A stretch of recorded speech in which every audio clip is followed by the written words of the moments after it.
miaraba ny vahoaka izay magnaraka ty fandaragna ty ny tegnanay eto ambany moa ny tegna satria araka ny mission na hoe le didy ataony sénateur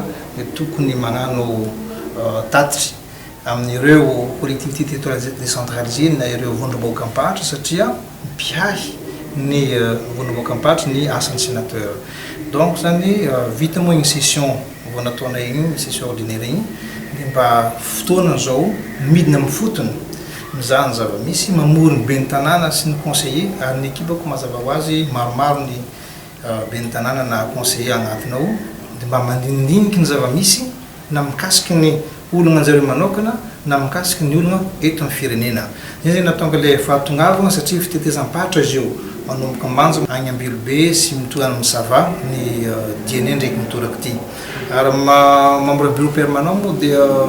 saika voatazona matetika Antananarivo ka magnararoatra izao fidinina amin'ny fahatra zao mba magnano zay échange na hoe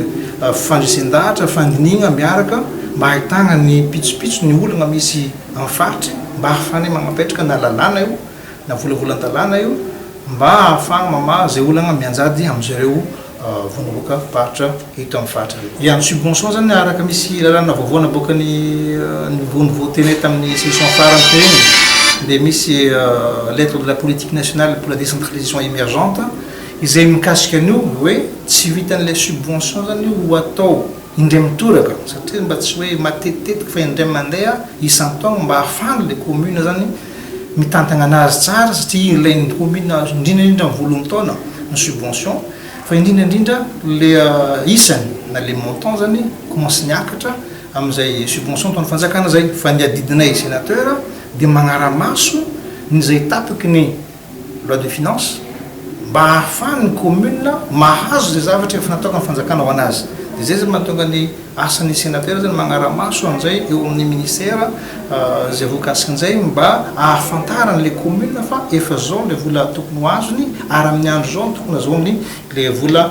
subvention azy mba ahafahany magnapetraka zay budget na hoe teti-bola ataony mifagnaraka amin'ny tetikasa tia napetraka amin'ny mandavan-taona. Efa natao le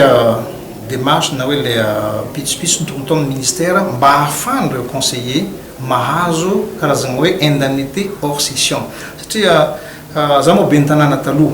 mahafantatra tsara fa raha araka ny lalàna 2014-020 dia noheverigny fa ireo mpanolotsaigny zany miasa farany be 3 andro isam-bolana rehefa magnano mandinika ny teti-bola izy atao hoe 10 andro agnatin'ny volany session ordinaire kanefa hita fa maro be ny andraikitra ankinina amin'ny conseil maro ny andraikitra ankina amin'ireo mpanolotsaigny ireo da tsy vitan'zay ao anatin'ny 3 andro zay asa zay ka rariny sy hitsiny raha toa ka tsy le indemnité de session ihany no omena an'zareo fa mba omena indemnité hors session. Efa nataoko zay proposition zay nomenan'ny ministère de l'intérieur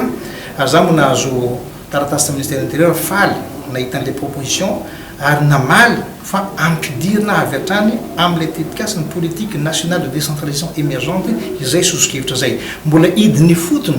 ministère intérieur zany amin'ity taogna ty satria araka ny planning nataon'zareo ao mety apatirany mois d'août ty zany idiny fotony ministère intérieur ifampidinika amin'ireo vondroboka ampahatra indrindraindrindra ny mpanolotsaina sy ny ben'ny tanàna ka amin'izay fotoan'izay donc tokony araroty ny mpanolotsaina sy ny ben'ny tanàna no agnapetraka tsara izay soso-kevitra efa narosonay zay mba ho maropaka agnatin'izay lalàna andeha mboaritsika tokony ho voatentsika amin'ny mois d'octobre na amin'ny mois de novembre amin'ny taona ty.